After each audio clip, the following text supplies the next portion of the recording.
monsters, time loops, jump scares. Oh my!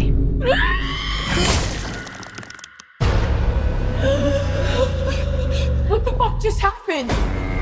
We all got fucking murdered.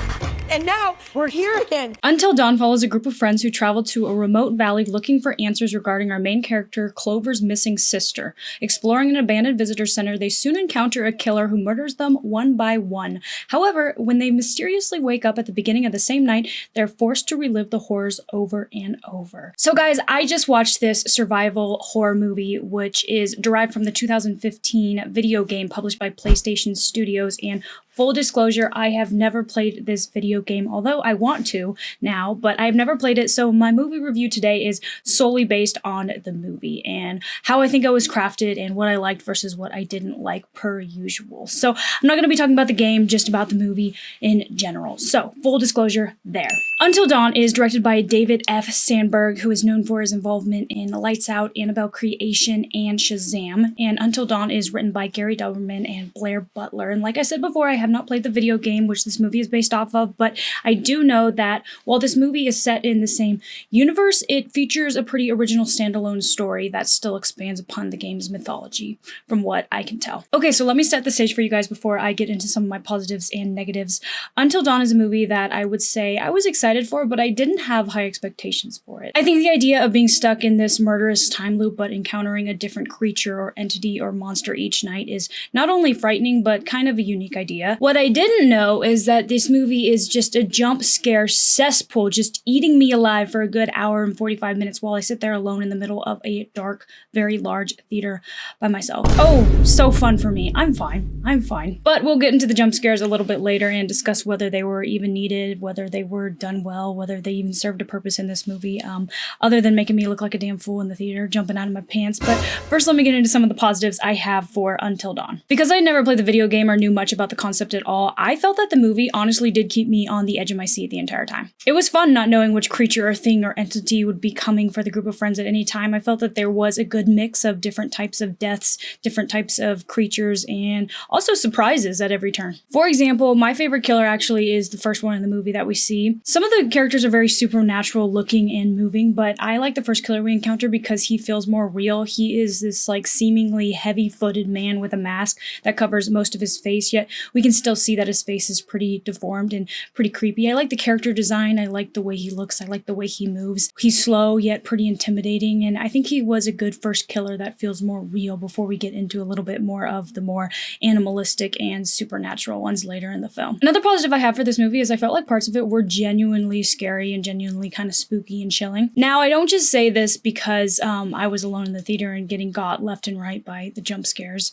I think that number one, the situation that they're in is actually pretty spooky, and I can't even imagine being in that situation. It would be actually terrifying. But two, the movie utilizes some also different techniques to convey some of the scares. For example, there's this one part where one of the characters is kind of possessed and she's talking in each of the missing people's distorted voices. We see a bunch of pictures on the wall of everybody that's gone missing when they're kind of trapped in this time loop of a world, and she is possessed and she's like talking in each of their voices while she points to them, and they're saying different things, and it's a distorted voice. And I found the moment kind of chilling. I thought that it was kind of a good one. There's also a good bit of gore in this movie. I think that the gore looks pretty good and is utilized at the right moments. There's a moment where we see a full face smash, and the camera shows the whole thing, and it's not even quick to cut away, which I was not expecting. I was kind of surprised by that. I thought it looked really good. There's also some explosion gore here, which was not only a curveball, which I really liked, but I think it also looked kind of good. I think they did good with the gore in this movie. Final positive here is that I like the final conflict. Our main character, Clover, played by Rubin, gets props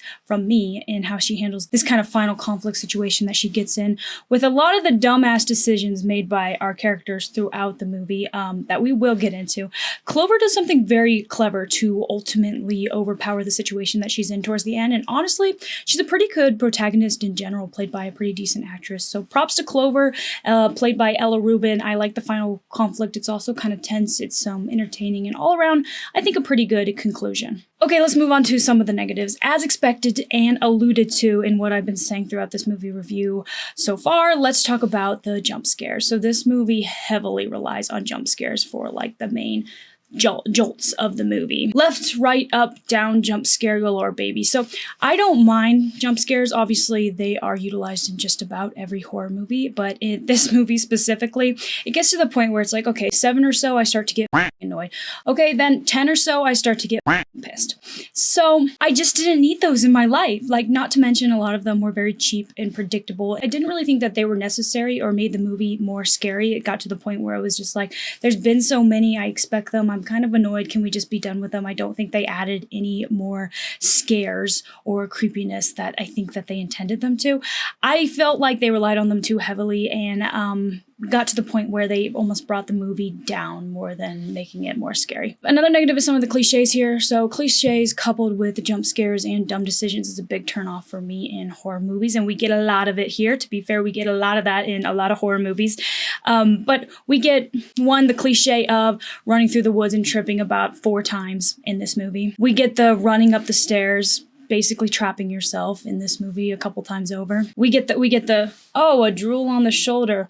What the heck could that be? That's so strange. Look up, jump scare, run. We get that once. We get the friends splitting up throughout a lot of the nights. To be fair, they know better. They just cannot help themselves. These characters, my goodness. And then we get the ignoral, or rather just passing off of very red flags throughout the movie. But to be fair also, based on the characters we do get, it is kind of believable that they would just totally ignore all these red flags because they are kind of that dumb at times. So I can't be that mad. But then again, I also feel like our characters wasted so much time each night and never came up with a strategy until the very last night. Go figure. Like, they try and learn what's kind of going on, what kind of world they're in, what is happening. So they try to get some knowledge there, and they do gain some of that. But I swear, they never grab a weapon or defend themselves in any way, which leads me to another negative. I left the movie with a good bit of questions and things I felt like were not answered, or some just inconsistencies throughout the movie that I found. Like, for example, can these creatures die, or can they not die? I'd like to know. Because the first night we see someone stab one of the killers, and the killer just seems completely unfazed and very supernatural. So in my head now I have set that, okay, these creatures that are coming to get them every single night cannot die. They're supernatural beings. They're just are what they are. They cannot be killed. But then later we see one of the creatures almost die kind of in the same way. They fall back on like a wooden stake, whereas the first kill was like a stab to the back. This one falls on their back on a wooden stake, and they seem to die immediately. So can they die or can they not? Obviously they can, as we see in the end, and if they can, why weren't they trying to kill these motherfuckers in the first place? A little bit frustrating. Like, the whole time, I don't think they ever really tried to fight them with a weapon other than the first night where they were completely unsuccessful. So maybe they just figured they couldn't kill them, but it was like, oh my goodness, you guys need to band together and take these guys out one by one and survive the night. And they didn't do that. So I just, strategy-wise, they did not have it going on. And I also thought there were a couple tonal inconsistencies throughout. The movie's definitely not a comedy. It isn't over-the-top deaths. It isn't that sort of thing like The Monkey or like Thanksgiving. Like, the deaths I don't think are supposed to give you comedic relief or be so absurd that are kind of funny. But there's one example in this movie, particularly one death that is just such a curveball. It's kind of random, and while I love it, it's so absurd that it made me laugh, and I don't think that was the intention. So while I like the death, I'm like, wait a minute, the tone is kind of off here. There's this shift here where I'm like, I don't think I'm supposed to be laughing at this, but it flipped for me, and so I was kind of like taken out for a minute. And final negative that I have for this movie, this is going to be a small spoiler, so literally skip like 30 seconds ahead if you don't want to hear this, but while I like the final conflict, every single character in this movie makes it out alive. Every single character. Guys, I'm not lying when I say this group of friends is kind of dumb. Kind of dumb as the chances, the odds of every single character, most of them being done making it out the final night, is very unrealistic to me. So I didn't love that they all made it out, but I did kind of like the ending, and especially when things kind of like crescendo at the end and they're running from these monsters. I'm like, no chance they would all make it out, every single one.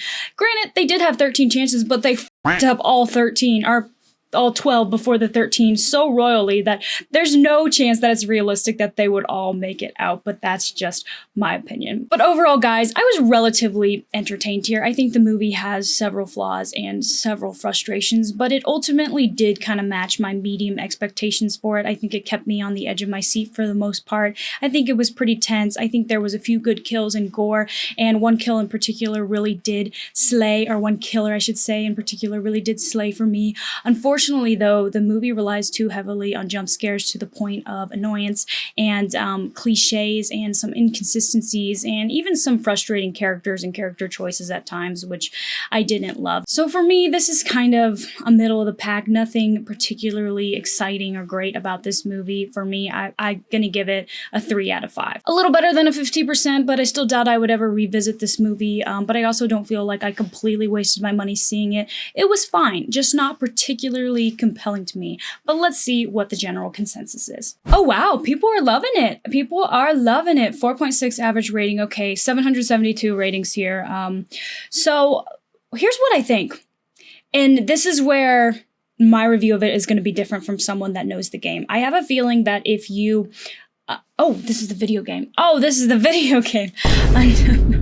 Okay. Until Dawn movie review.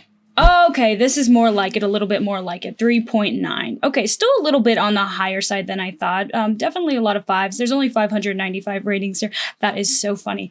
So people really like the video game, and people are kind of digging the movie. That's what I've gathered here. But I think the same goes for this. What I was about to say is that since I am really removed here a little bit because I have not played the game, I feel like people who have played the game and love the game, and obviously the game is very cherished based on that game rating we just went through, I feel like you might really enjoy this movie if you do like the game. 53% Rotten Tomatoes. Yes, the movie has some issues, but I think in general, and I'm just kind of shooting in the dark here, I think in general, if you like the game, you're interested in the game, you would probably like the movie, or at least be excited to check out what the movie has to offer for you. So 3.9 average rating, 595 ratings, 53% tomatoes. Yeah, I feel like that's pretty fair. I gave it a 3 out of 5. It's very middle of the pack. I think that they did a decent job with it, but this feels about right, I think. So guys, like I was saying, if you're a fan of the video game, I think this one would be fun for you to see. Because I am judging this solely based off this standalone movie, I probably wouldn't enjoy it as much as those who are fans of the world and fans of the universe and know the lore that I obviously do not know. But I would recommend, just based on the movie alone, giving it a watch on streaming. I would say, I mean, I went to the theater discount Tuesday, so it was like $5. I think it was worth the money. It was fun, but keep in mind you will be, if you're in the theater alone like me, these jump scares are out of control with the big sound system, so keep that in mind. But I do think there's some good here in the movie. It's not my favorite. Ultimately, it's not going to be creeping up on my list of favorite movies for this year anytime soon. After all, if one more kernel of popcorn went flying due to these jump scares, that may be my 13th reason. But what do you guys think? Have you guys seen Until Dawn? Do you guys like it? Do you guys not? Do you agree? Do you disagree? How does it compare to the video game? I would love to hear your thoughts. And thank you guys for watching, and catch me next time. Peace.